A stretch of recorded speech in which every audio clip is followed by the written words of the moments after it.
Esto va de clima, esto va de Chinijo y vamos a ver un poquito qué relación existe entre todas estas cosas. Pero antes de empezar, me voy a parar un ratito, que no lo hice ayer, a hablar de Chinijo en sí y un poquito de mí también. Y esta relación con el archipiélago de Chinijo, en mi caso, empieza, pues como vieron ayer, con el proyecto de investigación del GUIRRE. Y yo conocí por primera vez Chinijo en 2001 como parte de la tesis, había parte del trabajo de campo de seguimiento que consistía, como veíamos ayer, en monitorizar las parejas que nidificaban en Alegranza y en Montaña Clara. Y ahí también fue cuando, en una de estas visitas, cuando me encontré por primera vez con los halcones de Leonor, ¿no? O las aletas. Y fue bastante shock, algo nuevo, algo diferente, algo que nunca había visto y realmente que me cautivó completamente, y a raíz de ahí pues quise saber mucho más. También fue una forma de continuar trabajando, que eso sí es una de las cosas que me quedaron muy claras durante todo ese proceso, es que quería seguir trabajando en Canarias, quería saber más, quería conocer, quería dar a conocer, y bueno, ahí empieza esta historia. Este proyecto en concreto empezó en 2006. Alexis, yo no veo mi cara. Sí, te estamos viendo. Vale, vale. Pero No. no me quería ver yo, es que no sé si vosotros me veis. Vale, vale. Bueno, eh, esta foto, que es de 2006, que fue cuando comenzamos este proyecto con los halcones de Leonor, hasta, hasta la actualidad. Y en estas dos fotos, que se ve casi lo mismo, solo que ha pasado el tiempo y obviamente deja su huella por nosotros. Y desde un primer momento, y como casi siempre pasan todos los proyectos de investigación y estudio de aves, en este caso, es en el campo donde surgen las preguntas, donde también está toda la base de las respuestas, es decir, donde vamos a obtener los datos, donde vamos a, en base a distintas observaciones, y cuanto más sabemos, se abren nuevas preguntas, y esto es siempre así, afortunadamente. Y al principio nos hacíamos preguntas mucho más sencillas, por decirlo así, desde cuántos hay, dónde están, de dónde vienen, cómo se mueven, qué es esto de que haya unos de color claro y otros de color oscuro, qué significa este fenómeno dentro de esta población o de esta especie, y para qué sirve y cómo se mantiene. En fin, poco a poco hemos ido respondiendo a muchas de estas preguntas y haciendo otras muchas nuevas. Y es importante también que para preguntas más complejas, a veces hace falta, a veces no, siempre, series pues, muy largas de datos, series largas de años, para entender y para poder explicar procesos y cosas que ocurren o tendencias. Y cuando estamos hablando de evolución de parámetros demográficos, estamos hablando de tendencias poblacionales, o estamos hablando de procesos como lo que voy a contar ahora, necesitamos esa información larga, ¿no? Y en este caso, pues hay una serie de años ya suficientemente larga para poder responder a estas preguntas. Mucho de lo que hemos hecho hasta ahora, y de prácticamente todos los trabajos que se han ido publicando, y algunos también trabajos de divulgación, están disponibles para todo el mundo en esta página web que veis aquí, donde contamos quiénes somos, de qué va el proyecto que hacemos, y, como decía, están muchos de los resultados y artículos disponibles por si a alguien le puede interesar. Y ahora sí, pasamos al clima.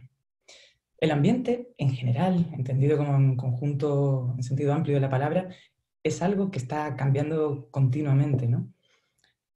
Y también lo hace de formas muy diversas, pues desde incendios espontáneos o no, erupciones de volcanes, la aparición de nuevas especies de animales o plantas en un ecosistema, incluidos patógenos, como seguramente todos tenemos últimamente en la cabeza, y por supuesto el clima, ¿no?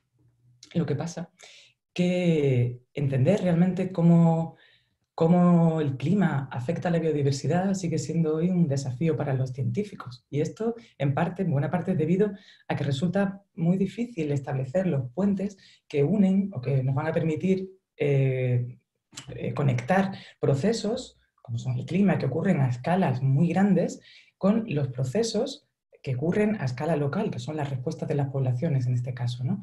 Entonces, esta dificultad de establecer los puentes dificulta mucho poder entender realmente cuáles son los efectos del clima.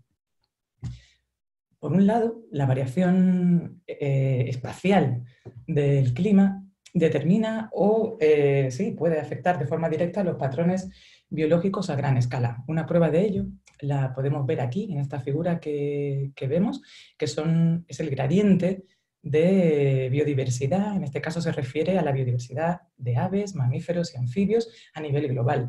Y como podemos ver, la diversidad no está distribuida de forma homogénea, ni muchísimo menos, sino que hay zonas del globo que concentran prácticamente la mayor parte de la biodiversidad, como puede ser esta franja que vemos aquí, que es clarísima esta diferencia, ¿no? Por condiciones principalmente climáticas. Pero por otro lado, las variaciones temporales en el clima van a determinar, por un lado, que haya cambios en la distribución de las especies. Por ejemplo, que los rangos de distribución se contraigan o se expandan, y también los conocidos cambios estacionales en la distribución de las poblaciones, como pueden ser las migraciones animales. Cuando una población está en una zona que las condiciones climáticas que vienen a continuación hacen que sea difícil o imposible seguir viviendo en esa zona, disminuye la cantidad de alimentos, las condiciones no son óptimas, hace demasiado frío, demasiado calor, demasiado seco. Muchos animales tienen la opción de emigrar, de irse a otra zona donde van a estar mejor, donde pasarán otra parte del año y así sucesivamente.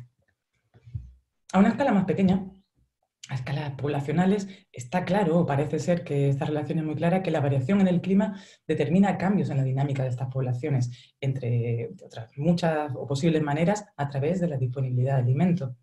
Esto parece que es algo obvio, ¿no? Lo que no está tan claro es cuándo se produce, dónde exactamente, cómo, cuál es el mecanismo y especialmente cuál es la variable climática que está afectando de forma directa o que está regulando esa disponibilidad de alimentos.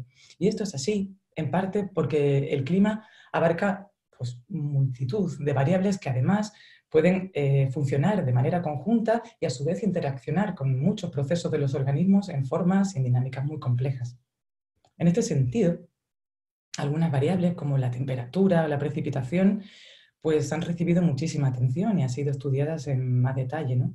Seguro que todos conocemos casos y que es algo que se registra continuamente y estamos muy pendientes de esas variaciones en la temperatura, en la cantidad de lluvia que cae, la temperatura del mar o el nivel del mar, obviamente. Sin embargo, otras variables climáticas han recibido mucha menos atención, a pesar de que pueden ser igualmente importantes en muchos procesos de los organismos, como es el caso del viento. Sabemos que el viento puede afectar de forma muy directa a muchos procesos de los organismos, por ejemplo, la dispersión de organismos sésiles, como muchas plantas o microorganismos, incluyendo patógenos, y también puede determinar las estrategias de alimentación y de migración de muchos animales voladores, que a su vez, y esto finalmente va a determinar la distribución de muchas de estas poblaciones o de especies a escala global.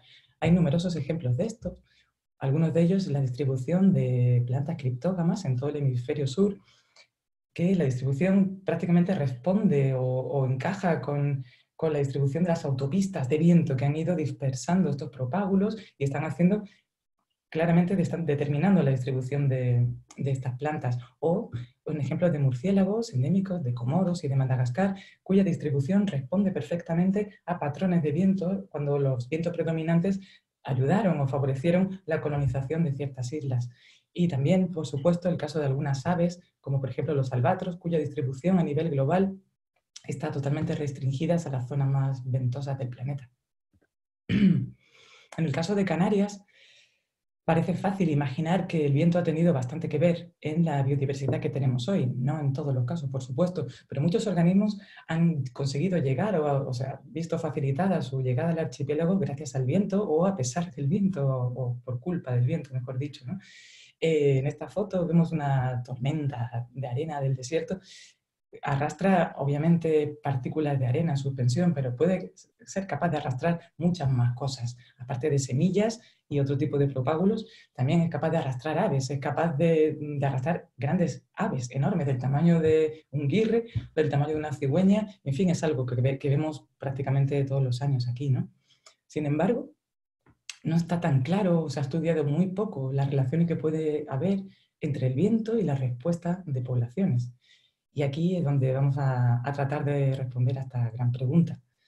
Para ello vamos a utilizar el halcón de Leonor como modelo de estudio y la información que hemos ido recopilando durante todos estos años, ¿no? Antes de nada, una pequeña introducción. El halcón de Leonor es una especie de rapaz de mediano tamaño que su población total o global está estimada en torno a unos 29.500 individuos y tiene una ecología muy particular, y no solo por su migración transecuatorial, ya que todas estas poblaciones que estamos viendo aquí, en toda la cuenca del Mediterráneo, todos estos individuos invernan en Madagascar, sino que también es peculiar por el preciso ajuste que tiene entre sus hábitos de alimentación y la fecha de cría, digamos, ¿no?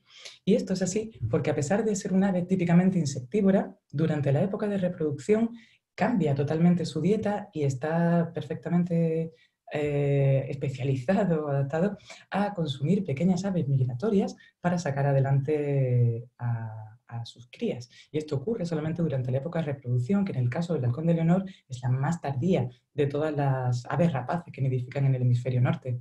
Esto comprende normalmente, inician la reproducción en julio y terminan a finales de septiembre o mediados de octubre, dependiendo de la población y del año. Esta adaptación tan interesante o tan intensa a este recurso trófico de estos pájaros que están en migración otoñal hace también o determina que sea esta y no otra la distribución de las colonias de cría, porque están situadas todas las colonias en islas o islotes pequeños, de pequeño tamaño, que coinciden o están estratégicamente situados para coincidir con las rutas migratorias que utilizan las aves entre Europa y África. Estas rutas, las más importantes, las podemos ver aquí. Una zona del Atlántico Este o la del Mediterráneo y el Mar Negro, y como podemos ver, solapa bastante bien con esta imagen que veíamos antes, de dónde están distribuidos los halcones. Están como preparados para interceptar a estos pájaros que, tras criar en Europa, emprenden su migración hacia África. Pero el caso de Canarias es un poco especial, porque no se encuentra realmente en una ruta migratoria como tal. Y esto es muy importante porque, a pesar de ello, existe una población en Canarias que es la que está situada más al sur y más al oeste de todo el área de distribución de la especie.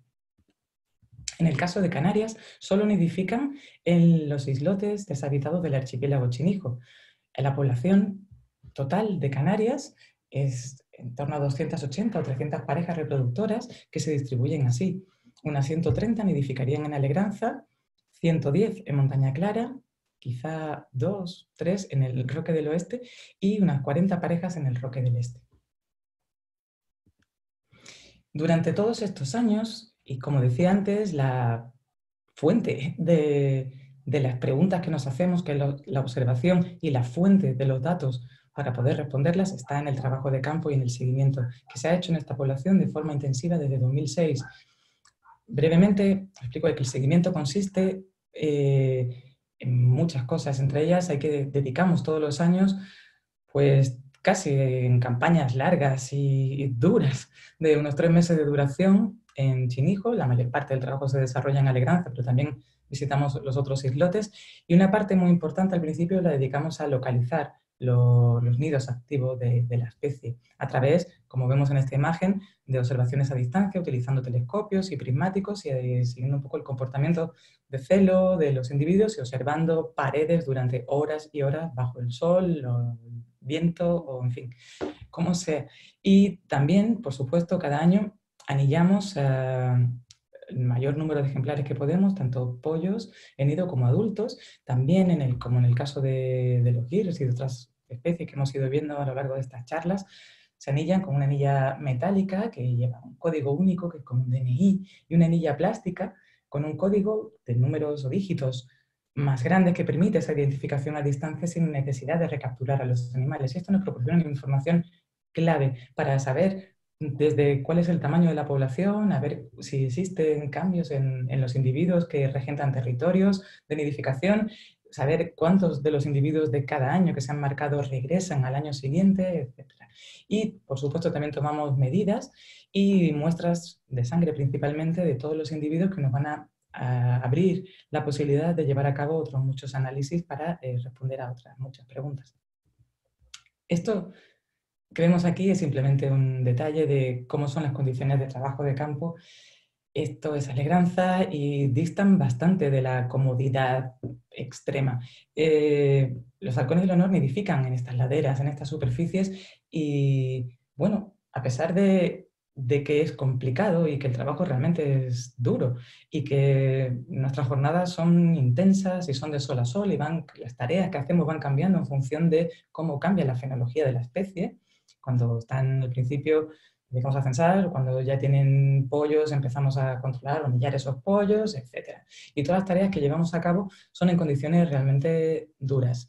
Y a pesar de eso, también creo que son de las condiciones más espectaculares que he vivido nunca en ningún proyecto de este tipo. Es increíble poder estar trabajando en este sitio y en estas condiciones y estar rodeado de una naturaleza tan salvaje. Y es algo casi podría decir adictivo. Realmente se cuesta, se sufre, es un esfuerzo muy grande hacer este trabajo de campo, pero la satisfacción es igualmente grande, es un poco, en fin, las dos caras de la misma moneda.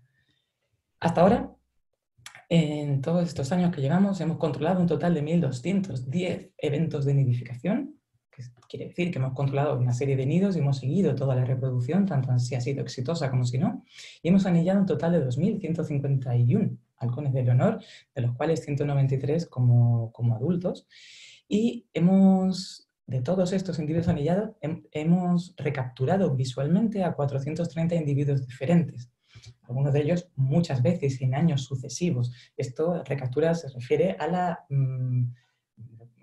visualización de individuos con estas anillas, que has conseguido leerlo o bien con telescopios o bien con cámaras fotográficas o de la manera que sea. Entonces, este es el dato al que se refieren esos 430 recapturas. Además, el halcón de Leonor tiene otra particularidad y es que, en esta especie el macho es el que se encarga principalmente, la mayoría vamos, de esta labor recae sobre los machos, de ir a cazar y proveer de alimento tanto a la hembra como a los pollos. Y cuando las condiciones son óptimas y hay un flujo migratorio abundante, los halcones cazan cuanto pueden y acumulan presas en el nido y en pequeñas despensas, como estas que vemos en la foto, que localizan en cuevas o en matos alrededor de los nidos. Y esta peculiaridad pues, nos permite tanto la identificación de qué presas o qué especies de presas se están cazando, como también cuantificar y saber realmente cuántas o cuál es la magnitud del flujo que está llegando en función un poco de lo que vemos cada día en estas despensas. También, pero bueno, eso no lo iba a contar ahora, pero ya que empezamos, también nos sirve, ha sido una herramienta muy útil para poder muestrear estas presas. Nos está permitiendo conocer mucho más en detalle relaciones tan complejas como las que se producen entre parásitos, hospedadores y vectores a un nivel muy fino gracias a este recurso. También pudimos ver, precisamente por tener esta posibilidad que están haciendo los halcones, realmente están muestreando pequeñas aves durante su migración. Nos ha permitido comprobar cosas como la dispersión de semillas de plantas a larga distancia contenidas en el sistema digestivo de estos pajaritos, que es algo que aunque se había propuesto Darwin hace ya 200 años, perdón, no se había podido demostrar nunca empíricamente, precisamente por la dificultad de muestrear a individuos durante su migración como no fuese matándolos, ¿no? Pero bueno, los halcones han hecho esta tarea por nosotros. Bueno, y también, un poco más recientemente, hemos incorporado al seguimiento en la monitorización de individuos marcados con GPS, Data Logger. Son estos dispositivos que son solares y con un tamaño suficientemente pequeño y ligeros que permiten que las aves no les afecte de forma de ninguna manera, realmente a sus rutinas diarias, ni a sus actividades de reproducción, de vuelo, de migración, etc. Y nos están proporcionando una información tremendamente útil para dar respuesta a muchas preguntas. Este sistema son unos aparatos que GPS, obviamente, y que registran la información son data loggers.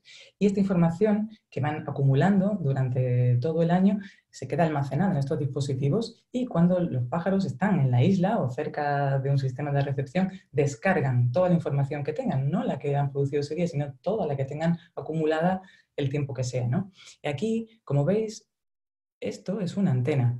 Estamos, para poder recibir y magnificar la recepción de estas señales que emiten estos dispositivos, colocamos una red de antenas en distintas zonas altas de distintas islas del archipiélago para poder recibir estos datos que a su vez se transfieren a un sistema, que es esto que hay aquí, este pequeño ordenador que tiene pues un software simplemente que se dedica a procesar toda esta información que recibe y prácticamente a tiempo real se convierten en datos que podemos visualizar. Y estos aparatos hasta ahora han durado hasta 4 años, han estado en funcionamiento en el mismo individuo, nos están proporcionando muchísima cantidad de información que cada año hacemos un esfuerzo enorme por descargar toda esa información y procesarla, por supuesto, como veis aquí, tanto en el campo como después en la oficina, todo el tiempo, el resto del año, y con la que estamos trabajando actualmente.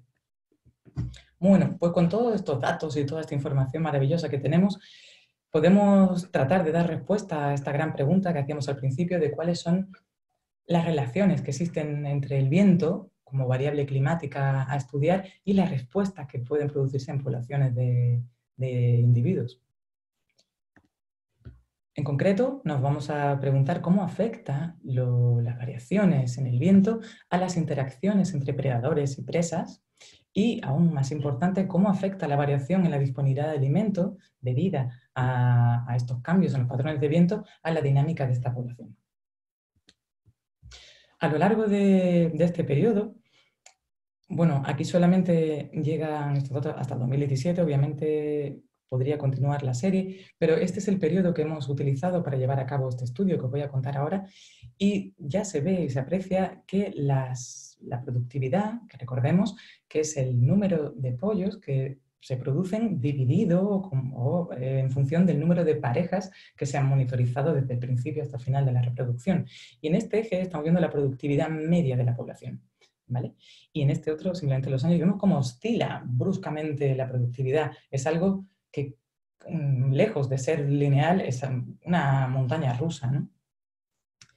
Y esto es a lo que nos podemos o vamos a prestar más atención. ¿Qué es lo que determina estos cambios en la productividad? En concreto, lo que vamos a hacer es ligar, establecer ese puente que decíamos al principio entre una variable climática a gran escala con la respuesta de una población que se produce a una escala local, mucho más pequeña. Este es el puente y para ello vamos a hacerlo reconstruyendo paso a paso cuál es el mecanismo a través de que el mecanismo que conecta estos dos eslabones, cómo el viento y sus variaciones afecta a la disponibilidad de comida en las zonas de cría de los halcones y cómo esto a su vez afecta al esfuerzo de caza de los halcones y cómo esto finalmente afecta a la productividad. Y esto lo vamos a hacer uniendo una a una estas relaciones. Es un modelo mecanístico que precisamente, como su propio nombre indica, se trata de reconstruir el mecanismo a través del cual se conecta esto con esto. Vale, pues para empezar hemos creado esta ventana, vamos a llamar ventana de migración. Esto que vemos aquí es el perfil de la península ibérica, la costa de África, y aquí estaría Canarias, ¿no? Y archipiélago sin hijo. Estos números que vemos aquí son píxeles que están repartidos o celdas dentro de esta gradilla o esta rejilla en la que hemos construido nuestra ventana de migración, en la que el viento se registra cada 6 horas.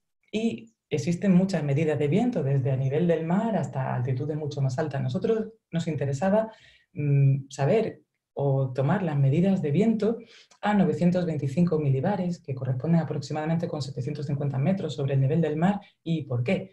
Bueno, pues porque esta es la altitud a la que vuela la inmensa mayoría de los aves paseriformes, de las pequeñas aves paseriformes, cuando están migrando desde Europa hacia África. Y precisamente por eso pensamos que ahí es donde ese viento que está soplando a esas altitudes es el más interesante para entender cómo de alguna forma puede afectar a la migración. Y esta franjita que vemos aquí es la zona que hemos considerado interesante. Esta franja de 250 kilómetros en el sur de la península ibérica es la que vamos a utilizar para ver esta cantidad de aves como lugar de partida, de despegue de las aves migratorias que van a intentar llegar a sus cuarteles de invernada en África. Y a pesar de que, bueno, sabemos que la reproducción del halcón de Leonor dura casi 3 meses, nos hemos concentrado en el mes de septiembre, durante este periodo de una década, de 2007 a 2017, porque es cuando la mayoría de los halcones de Leonor de Canarias, cuando han nacido la mayoría de los pollos, y ese es el momento en que tienen unas necesidades energéticas mayores, y es cuando los halcones están cazando de forma más intensa precisamente para aportar alimento a sus crías. Y para ver en profundidad cuál es el número de aves que están saliendo realmente, cuál es el flujo migratorio que sale del sur de la península ibérica, hemos utilizado esto que es muy interesante, esta herramienta, son datos de radar. Esto es un radar meteorológico que está situado en el sur de Portugal, en Lulé, y es un radar exactamente igual que el que nos proporciona la información del tiempo que vemos todos los días. Lo que pasa es que el radar no solo registra pues las capas de nubes y temperatura, también registra una cosa que se conoce como ruido, o una información que también está en estos barridos, está recogida, pero que normalmente se descarta. Sin embargo, esa información puede ser muy útil, ya que nos puede estar, y de hecho nos está dando una idea de cuál es la magnitud. Ese ruido se puede traducir en pájaros que están migrando. Y esto es una herramienta que nos ha sido muy útil para hacer este estudio. Esto que vemos aquí es el procesado de ese ruido del radar. Esa información lleva, por supuesto, una serie de trabajo, de reconstrucción, utilizando diferentes métodos y algoritmos, llegamos a tener una idea de esto que se conoce como tasa de tráfico de migración, por decirlo así, es el número de aves por kilómetro y por hora. El radar está haciendo barridos cada 10 minutos continuamente, entonces a nosotros nos interesa sacar de ahí una estima de cuál es la cantidad de aves que están migrando, ¿vale? La mayoría de estas aves de las que estamos hablando, de las que sabemos que llegan a Canarias, la inmensa mayoría de ellos son migradores transsaharianos, de los cuales suelen emprender la migración de noche.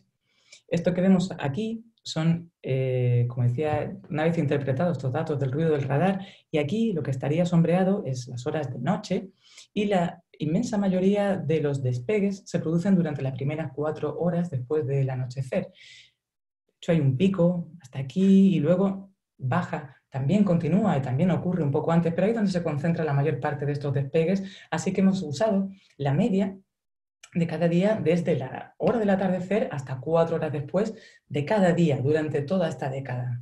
Un montón de años y de datos y de días. Y para tener una estima realista realmente de cuál es la cantidad de aves que están saliendo cada día, pues lo que hacemos es multiplicar este dato diario por 4, que son las horas que nos interesan, las 4 primeras horas después del atardecer, y por 250, que si recordáis es esa franja naranja que habíamos utilizado, que vaya, los pájaros no salen solo de Lulé, de Portugal, pueden salir de toda esa franja, así que hemos multiplicado a su vez este dato por esa franja entera.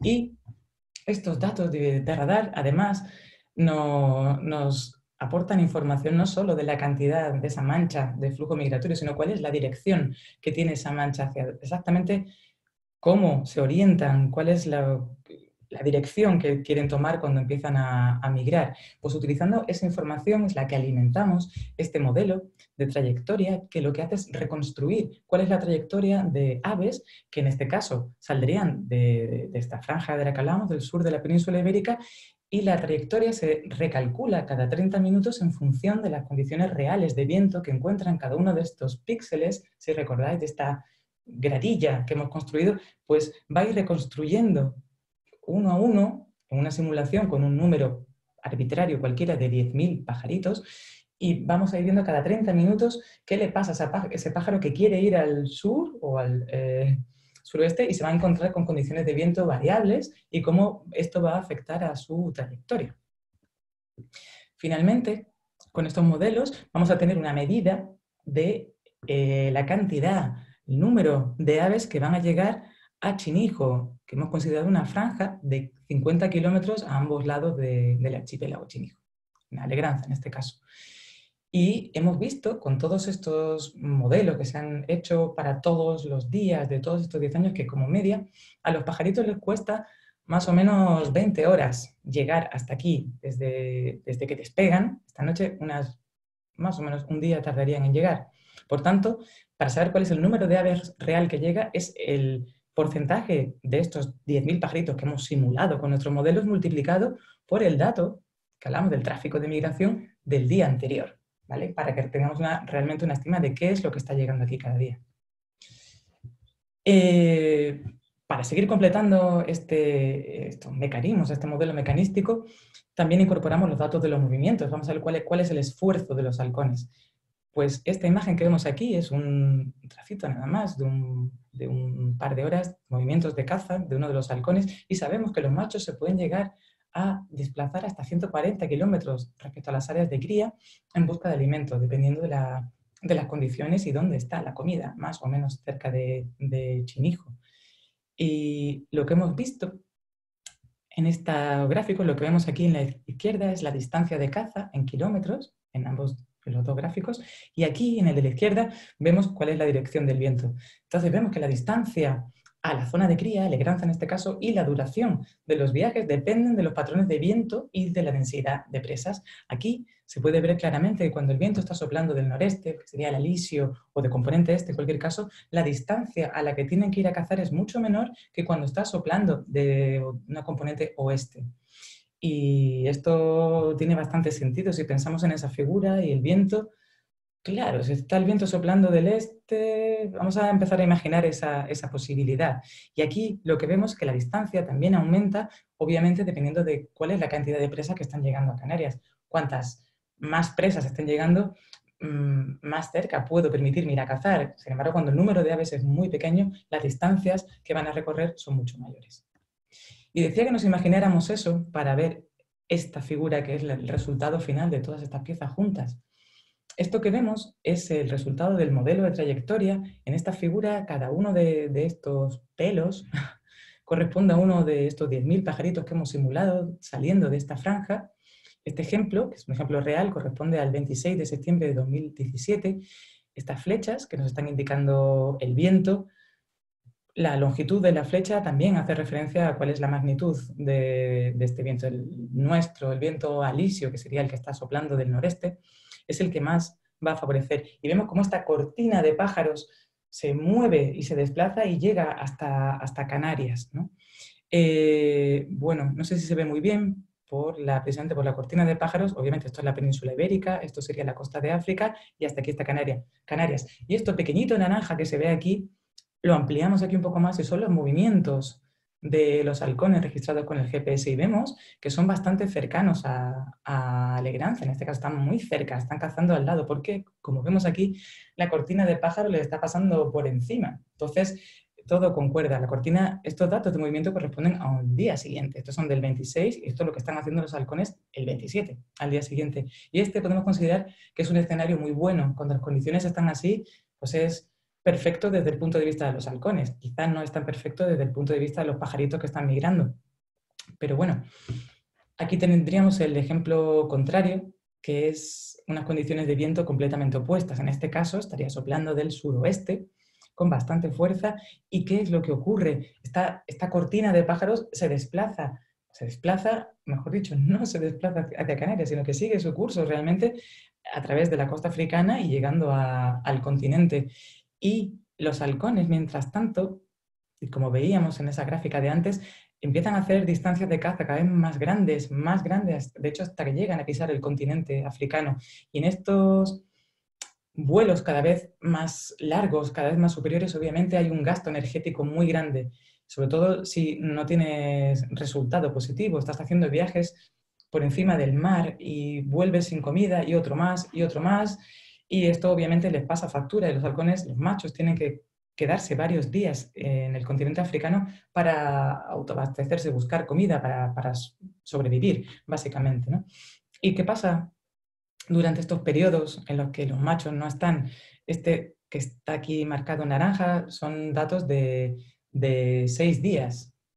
Al día siguiente de que el viento estuviera soplando así, el día siguiente y durante una semana prácticamente estaban en esta costa. Pues mientras tanto, las hembras se quedan en las zonas de cría, pues se quedan en los nidos, al cuidado de los pollos, esperando a que vuelvan los machos, pero tarde o temprano también se tienen que mover, se tienen que ir a buscar agua, a buscar algo de comer para ellas mismas, tanto insectos, sobre todo porque pájaros obviamente no van a encontrar, y buscando agua, buscando otras cosas, y durante esos momentos en los que se quedan los nidos vacíos o los pollos solos, ocurre fácilmente lo que se conoce como predación intraespecífica o canibalismo. Esto es un poco el sálvese quien pueda.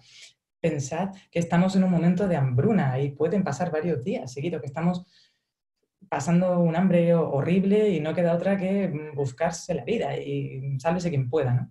Y esto ocurre de forma bastante general cuando las condiciones son así. Bueno, recapitulando un poco, lo que pudimos ver que el número de pájaros que inicia la migración, que despega desde el sur de Iberia, fue bastante parecido entre años. El año 2016 fue el único que tuvo un flujo un poco menor. Es similar entre años, no ha habido realmente grandes diferencias. Sin embargo, el número de pájaros que llegaron a Legranza sí que fue diferente entre años. En este gráfico vemos cada una de estas líneas, es un año diferente, desde 2007 hasta 2017, y en este trozo de aquí estaría agosto, esto es septiembre y esto es octubre. Pero nos vamos a fijar en septiembre, que como decía, es el momento en el que están los pollos creciendo y cuando tienen mayores necesidades energéticas y más demanda de comida. Cada una de estas barritas es un día y es la cantidad de pájaros que han llegado a Alegranza, en este caso cada día. Y fijaos que varía muchísimo, no solo entre años, sino dentro de un mismo año varía. Y hay momentos en que se producen huecos, que son días en que no llega nada, o prácticamente ningún pájaro a la isla, ¿no? Y aquí, además, en la figura, en la derecha, además del año, justo debajo, podéis ver estos números, que es esa productividad media de los halcones en cada uno de los años que hemos registrado. Pues esto es lo que llega cada día a Legranza. Nos preguntamos si es suficiente para mantener la población de halcón. Bueno, por un lado vimos que la productividad media, que es lo que tenemos en este eje, se relacionaba positivamente con la frecuencia de vientos buenos, que es el número de días que durante septiembre hay vientos, vientos del noreste con una fuerza suficientemente grande como para llevar aves a la isla. Y esto vemos claramente que existe una relación bastante importante que explicaría más del 50% de la variación que existe en la productividad. Pero vimos que más importante aún era el número de días consecutivos sin comida, estos huecos en blanco que veíamos en la figura anterior. En este caso, aquí otra vez es la productividad, vemos que el número de días consecutivos, obviamente cuanto más largo, peor para la productividad, y está viendo cómo esta relación es capaz de explicar casi el 90% de la variación en productividad. Esto quiere decir que esta otra figura que veíamos que era esa montaña rusa en la productividad se explica prácticamente en su totalidad, prácticamente el 90% de esa variación es por el efecto que tienen los vientos en la disponibilidad de comida para los halcones y cómo esta falta continuada de comida durante días acaba explicando totalmente por qué hay años en que la productividad es más baja y porque hay años en que es la productividad más alta. Vimos con todos estos análisis que el número mínimo de pájaros que debe llegar cada día a Legranza para mantener la población de halcón de Leonor es de 23.000 pájaros. Parece un número grande, pero también tenemos que tener en cuenta que es una población de 300 individuos reproductores, a los que habría que sumar también los individuos no reproductores que pueden estar presentes en la isla y siguen también cazando pájaros, y que los halcones de Leonor obviamente no cazan todos los pájaros que están volando, cazan algunos de ellos, los que pueden, y tampoco se comen todos los que cazan. Como veíamos, algunos los acumulan y a veces se quedan ahí y no se los comen nunca. Pero este es el número que determina que de esta cifra hacia abajo el número es claramente insuficiente. De aquí hacia arriba todo va bien, pero cuando las condiciones de viento hacen que este número sea igual o inferior a 23.000, las cosas empiezan a ser un poco menos buenas para los halcones de Leonor. Bueno, y lo que podemos entender sí, deducir de todo esto es que así como el viento alisio en este caso, una vez ayudó a los halcones de Leonor a colonizar el archipiélago canario, ya que empujó la comida hasta ellos y les permitió establecer una población de manera estable en las islas, variaciones en el viento que pueden ocurrir, que están ocurriendo de forma natural y que se puede ver en cualquier, lo estamos viendo, ocurre de hecho, pero si esto fuese de forma continuada y los patrones de los vientos alisios cambiasen o cambiasen tanto en su intensidad o con las fechas en las que están soplando antes o después, podría producir un desajuste de este sistema predador-presa tan fino, que están tan bien sincronizados, podría dar lugar incluso a la extinción local de esta población, que recordemos es la que está situada más al extremo sur y más al extremo occidental de todo el área de distribución reproductora de la especie en su conjunto. Podemos decir entonces que las variaciones en el clima a día de hoy son la principal amenaza para la población canaria de halcón de Leonor, pero no es la única, ni muchísimo menos. También tenemos que tener en cuenta que se trata de una especie migradora de larga distancia. Estos datos que vemos aquí también son de halcones de Canarias. Como veis, cada año tienen que recorrer no solo todo el continente africano, también están cruzando brazos de mar importantes y obviamente los halcones de Leonor están expuestos a otras muchas amenazas que encuentran durante su ciclo vital, tanto durante la migración, las dos que realizan al año, como durante el periodo de invernada, y toda suerte de peligros y amenazas que ocurren durante la mayor parte del año. De hecho, nosotros los vemos aquí, los estudiamos aquí, una fracción muy pequeña de todo su ciclo vital.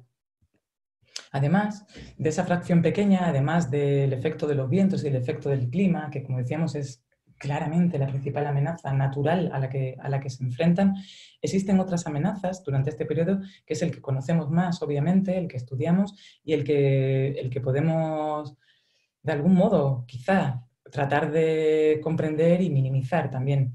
Una de las principales amenazas que ahora mismo tiene en Chinijo, el halcón de Leonor, es la presión humana y las molestias que se producen precisamente por estas actividades humanas durante el periodo reproductor. El principal efecto de esto, que huelga decir que la mayoría de la gente esto no lo hace de forma intencionada, simplemente es de forma inconsciente, pero el hecho de nuestra presencia puede hacer que las aves, durante un periodo que estamos nosotros ahí a lo nuestro, haciéndonos fotos y pasándolo bien, ¿por qué no? Pues resulta que las aves están fuera del nido y cuando estamos hablando de huevos o pollos muy pequeñitos, basta muy poco tiempo de exposición al sol tan fuerte o al frío para que mueran tanto los huevos como los pollos pequeños. Y esto, por desgracia, hemos podido constatarlo en Alegranza en 6 ocasiones. Es cierto también que estas molestias, y se ha llamado mucho la atención sobre algo tan obvio y se han minimizado mucho en tiempos recientes. Cada vez se producen menos, pero es algo que tenemos que tener siempre presente también a la hora de ordenar estos usos que queremos para Chinijo y que se puede hacer compatible siempre que tengamos esta información clara, y que es algo que hay que evitar que coincida en el tiempo con el periodo de reproducción o el periodo más sensible de la reproducción no solo del halcón de Leonor, sino de todas las aves que nidifican en estas islas. Por otro lado, y también un poco asociado al clima, hemos tenido que lamentar el envenenamiento de varios ejemplares de halcón de Leonor. Hasta ahora se han detectado 9 casos, y igual que pasaba con los guirres, es como detectar la punta del iceberg. Es muy difícil encontrar un halcón que ha sido envenenado y ha muerto de a saber dónde. Es difícil encontrarlos, pero han sido 9 casos hasta ahora repartidos así. Y estos envenenamientos ocurren, y decía que tiene que ver con el clima, porque cuando hay poca comida, hay pocos pájaros en las zonas de nidificación, los halcones están buscando insectos, tanto machos como hembras, están yendo a otras islas. Se pueden ver por Lanzarote, se pueden ver incluso en Gran Canaria y otras islas. Y en ese caso que están cazando insectos, que recordemos es una ave insectívora, a veces ocurre esto, que son insectos que han sido tratados con plaguicidas, y en estos casos lo que estamos hablando se trataba precisamente de eso, de pues, jardines, zonas urbanas que habían sido tratados con estos pesticidas, y los halcones de Leonor, al ingerir estos insectos, sobre todo escarabajos y bichos así, pues se intoxicaron de manera secundaria y todos ellos, por desgracia, fallecieron. Hay otra cuestión importante que no sé si lo llamaría amenaza como tal, pero es algo en lo que me gustaría pararnos un momento a pensar. En la segunda mitad del siglo XX, Bueno, Alegranza estaba habitada. Habitaba gente que trabajaba y cultivaba las tierras y vivían allí de forma permanente. Entonces se construyeron una serie de estructuras para retener el agua de lluvia en la medida de lo posible, para conducirla y retenerla en varios puntos. Cualquiera puede imaginar que en estas islas, que son muy áridas, el agua dulce es uno de los recursos más importantes. Lo fue entonces para las personas que vivían allí, y lo fue y lo sigue siendo para todos los animales y para las plantas que habitan en estos islotes. Y retener el agua y asegurar un suministro de agua dulce pues era algo clave para las personas que vivían allí. Entonces se construyó esta presa, entre otras estructuras, que a día de hoy supone el único punto de agua dulce que existe en los islotes deshabitados del archipiélago Chinijo. Y esto es algo muy importante porque todos, prácticamente todos los animales que viven aquí necesitan agua.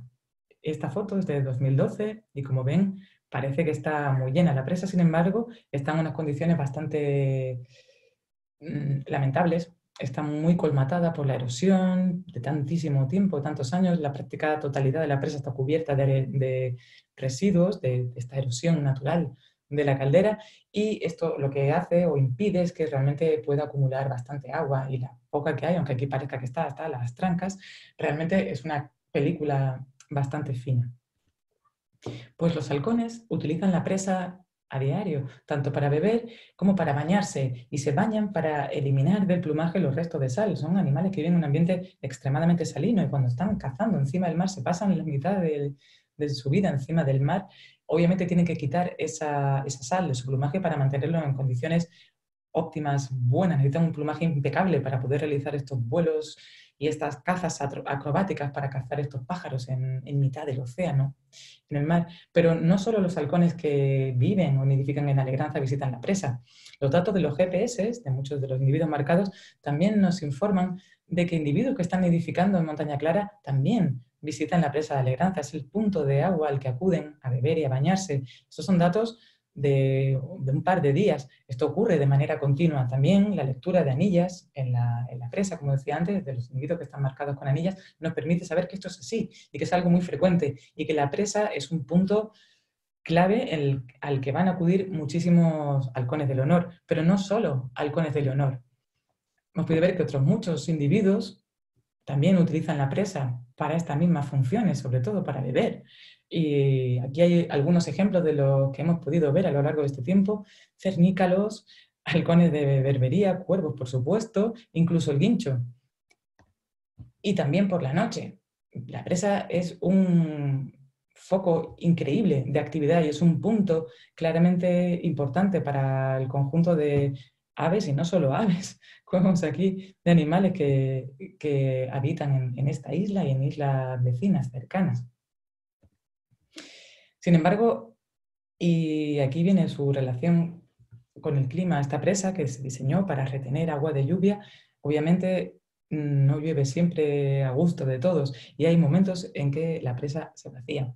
Este pequeño montaje que he hecho aquí es simplemente para mostrar el aspecto que tiene la presa cuando no ha llovido lo suficiente, no se ha podido retener lo suficiente. Esta imagen corresponde a 2014, que efectivamente no había llovido nada, prácticamente nada, y lo que teníamos aquí era un pequeño charquito que cada día se secaba un poco más, y los halcones era bastante penoso viendo cómo iban a beber, que es un agua ya salobre de por sí, llena de algas y en unas condiciones muy chungas, pero era lo único que había donde podían ir.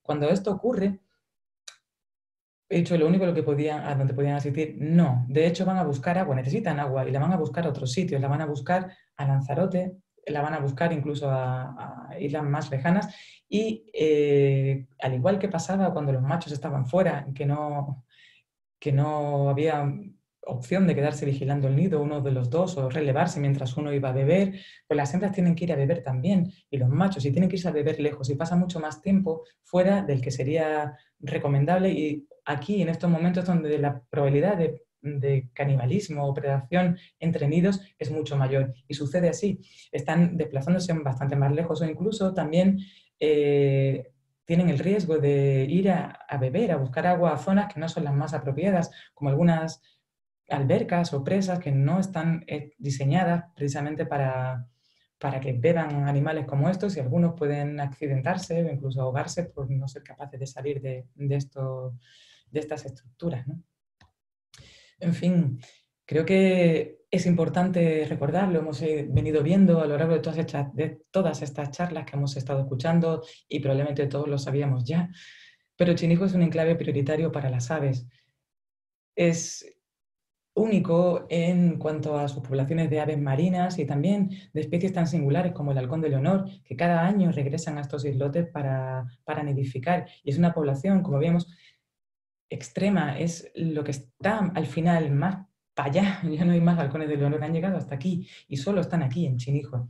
Y además los halcones, y a través de este estudio a largo plazo que hemos podido ver, nos están enseñando cuáles son los efectos de los cambios en el clima sobre la dinámica de las poblaciones y quizá sobre el futuro de las poblaciones, a través, en este caso, de esta variable climática tan importante en Canarias, que es el viento alisio. Y sobre este efecto, sobre esta gran incertidumbre, no podemos hacer mucho.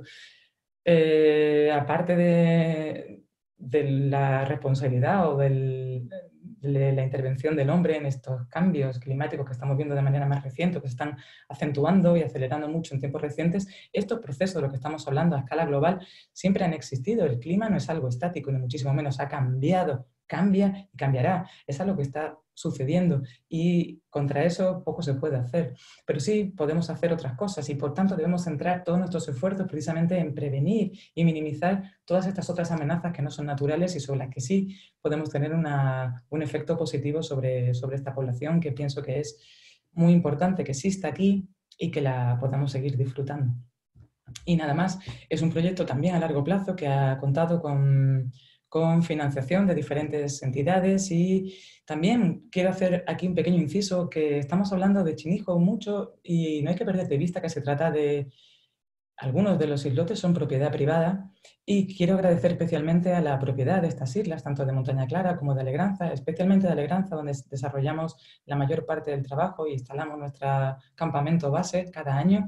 Quiero agradecer a la propiedad el permitirnos trabajar en sus islotes, que si no fuera así, obviamente no podríamos realizar este trabajo. Y todas estas entidades, de formas más o menos directas, han contribuido a que podamos llevar a cabo este y otros muchos estudios con esta población. Y, cómo no, agradecer a muchas de las personas, y digo muchas porque no puedo poner todas, han sido muchísimas más de las que están aquí, pero quería agradecer especialmente a todas estas personas que han formado parte de estos equipos y que durante muchos años han trabajado muy duramente en el campo, también compañeros, colaboradores científicos, técnicos, voluntarios que han dado lo mejor de cada uno de ellos para poder saber un poquito más de los halcones del honor, y quiero dar especial gracias a todos ellos. Nada más, espero que os haya gustado y muchísimas gracias a todos ustedes por su atención. Y recuerdo, si quieren saber algo más, pueden visitar esta página web. Creo que encontrarán cosas interesantes. Gracias. Muchísimas gracias, Laura. Espectacular la charla. Seguro que súper enriquecedora para los conocedores de esta ave y de este espacio. Y bueno, pues dejo que respiren un poquito la gente y vayan preguntando.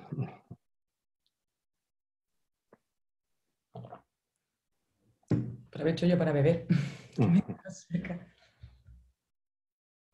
Vamos a ver si encuentro las preguntitas.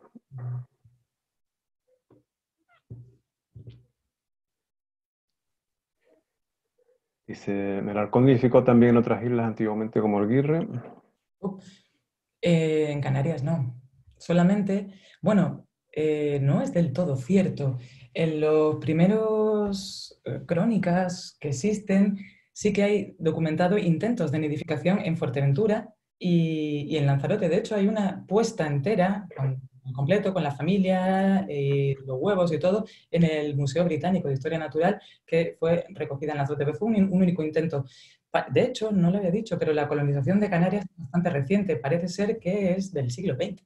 En el libro este que veíamos ayer, estas crónicas de Bannerman, estos primeros ornitólogos que llegaron a las islas, entonces y a principios de ese siglo, sí, vieron y describen, hemos visto halcones de Leonor en las islas, estuvieron en Chinijo, pero podemos decir que esta especie no nidifica aquí de forma habitual o abundante. Y estos pequeños intentos que hubo en otras islas probablemente fueron ensayo, error. Y desde entonces no ha habido más. Y solo exclusivamente en esos islotes deshabitados de Chinijo.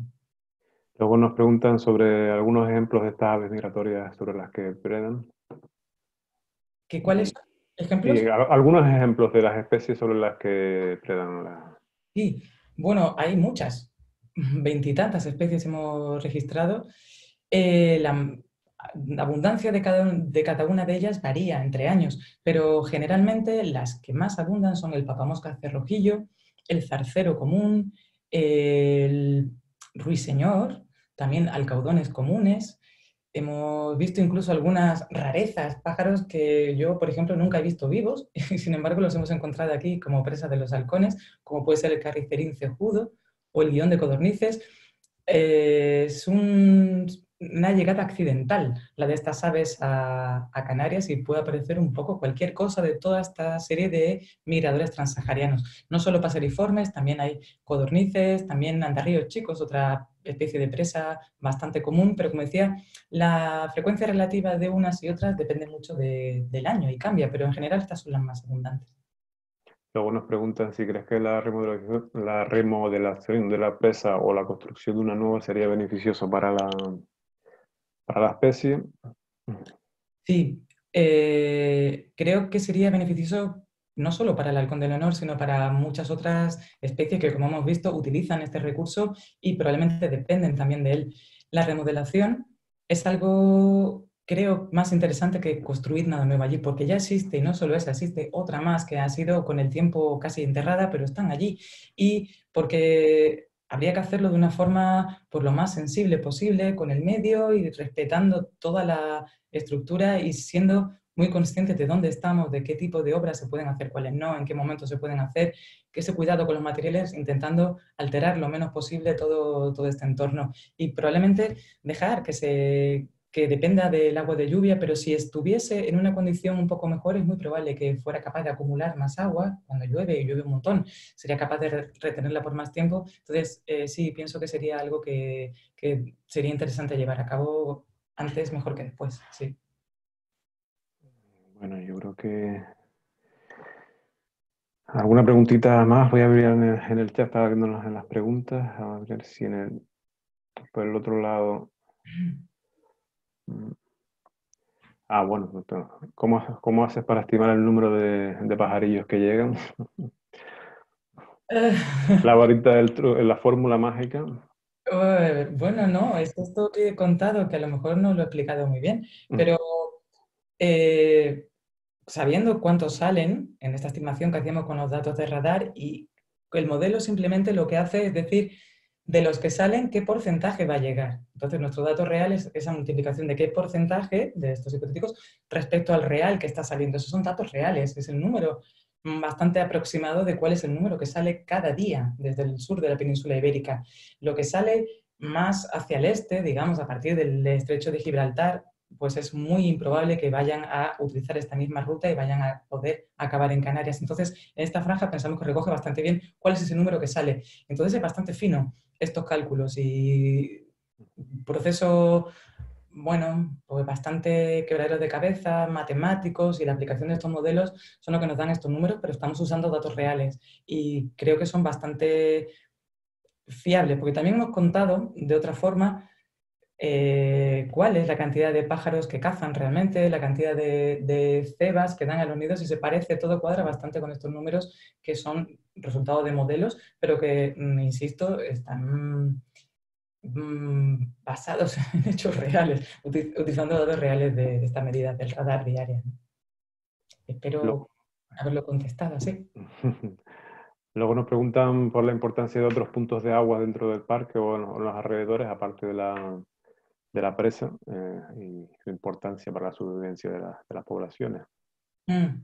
Dentro del espacio, quizá en el Risco de Famara, donde podemos encontrar el siguiente punto natural, o el único natural más importante, que sería en la fuente de Busa, es una zona que también sabemos, y por los datos de los GPS que utilizan con frecuencia los halcones que van a beber y probablemente los individuos que están criando en el Roque del Este visiten con más frecuencia otros sitios ya más al interior de Lanzarote y en zonas de La Graciosa no tengo constancia, pero es posible que algún tipo de embalse de agua de las casas o para riegos y tal también lo utilicen, pero por lo menos estos seguro que sí. El del Risco de Famara y luego otras muchas zonas de barrancos de Lanzarote, de Chajarí, la presa de Mala, en fin, donde haya agua, básicamente, y pocas molestias, si no tampoco acudirían. Luego preguntan por el título de un libro que citaste, Crónicas de... Pues no sé. No te preguntan... El, Creo que el único libro como tal que he citado es el de Bannerman, que es el de 1963, el de la Birds of the Atlantic Islands, y creo que no he citado otro, ¿no? Yo, la verdad que... Y luego ya para una de las últimas, a ver, bueno, van apareciendo. Luego te preguntan si coinciden cronológicamente la construcción de la presa con la llegada de... si la colonización es reciente asociada a la presa. Difícil saberlo, coinciden un poco en el tiempo, quizá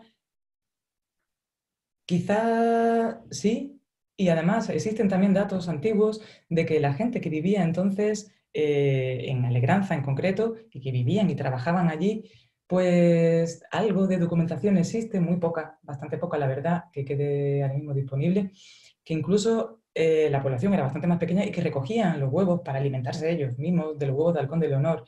Debe ser bastante parecido en el tiempo.